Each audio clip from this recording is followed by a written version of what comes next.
হোজাই জেলার ইসলামিক প্রতিষ্ঠান জামিয়া আসাম দারুল হাসিদ জয়নগর মাদ্রাসার পক্ষ থেকে সাহায্যের হাত বাড়িয়ে দিল বন্যা দুর্গতদের জন্য। উজান অসমের ভয়াবহ বন্যায় শিবসাগর, চড়াইদেও, জোরহাট জেলার হাজারো হাজারো মানুষ সর্বশান্ত হারিয়ে দিন কাটাচ্ছে।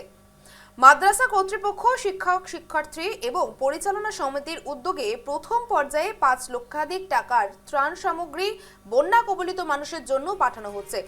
আর এসব ত্রাণের মধ্যে রয়েছে শিশু খাদ্য, শুকনো খাদ্য সামগ্রী, কাপড় চোপড়, ফিনাইল, ডেটল, স্যান্ডেল সহ বিভিন্ন জরুরি প্রয়োজনীয় সামগ্রী।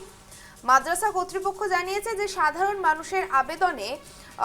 সাধারণ মানুষের অনুদানে পরিচালিত এই শিক্ষা প্রতিষ্ঠানে সঞ্চিত তহবিলের একটি অংশ বন্যা দুর্গতদের জন্য ব্যয় করতে পেরে তারা গর্বিত। জামিয়া আসাম দারুল হাসিদ জয়নগর মাদ্রাসার পক্ষ থেকে সাহায্যের হাত এবং বন্যা দুর্গতদের জন্য 5 লক্ষ টাকার ত্রাণ সামগ্রী পাঠানো।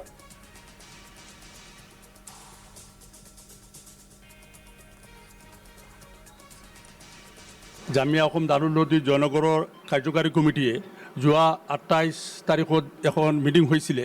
সেই মিটিঙত আপাৰ অসমত, উজনি অসমত যিসকল মানুহ বানাক্ৰান্ত হৈছে সেইখিনি মানুহৰ সহায়ৰ কাৰণে এটা প্ৰস্তাৱ লৈছে।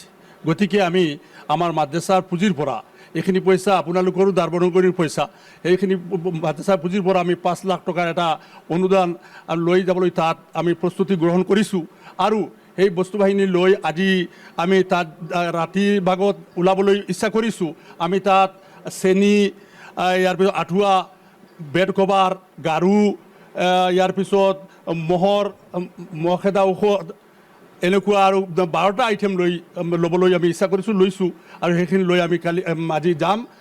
আৰু আশা কৰিছোঁ যে যিসকল মানুহ বানাক্ৰান্ত হৈছে তেওঁলোকক যদি আমি এটা সহায় কৰোঁ তেনেহ'লে আল্লাহ আমালোকক হয়তো নেক সৱাব দিব।